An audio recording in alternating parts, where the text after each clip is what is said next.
J'ai reçu un appel de votre dispatching et voilà, j'aimerais avoir plus d'informations concernant la situation. Cette intervenante psychosociale est appelée en renfort par la police sur une intervention auprès d'une personne qui trouble l'ordre public.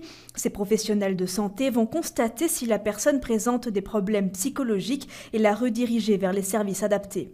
On contribue à désescalader un petit peu la situation émotionnelle ou les comportements problématiques que la police avait identifiés. On crée ou recrée un lien de confiance avec la personne pour essayer de déterminer ce dont elle a besoin et ce qui pourrait l'aider sur le moment à se sentir mieux et à traverser cette crise de la manière la plus safe. Sur les 2 ans du projet pilote, les équipes psychosociales ont été sollicitées 484 fois par les services de police et sont intervenues 324 fois sur le terrain. Les interventions permettent un accompagnement plus humain et adapté aux patients dans les situations de crise psychiatrique. Le relais se fait en direct avec l'équipe EMUT et évite un détour par les urgences, qui pour moi est le dernier endroit où un jeune en souffrance doit passer.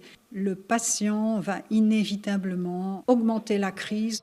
2 équipes mobiles d'urgence assurent les interventions sur le territoire de 3 zones de police bruxelloises. L'objectif est d'éviter les hospitalisations forcées ou des incarcérations et d'assister les forces de l'ordre dans leurs interventions.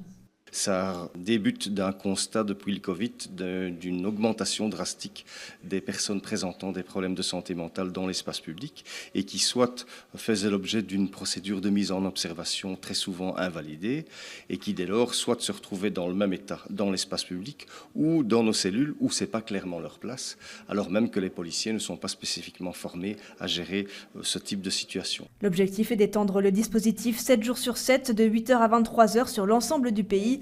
Le gouvernement fédéral prévoit un financement de 26,8 millions d'euros pour ce déploiement.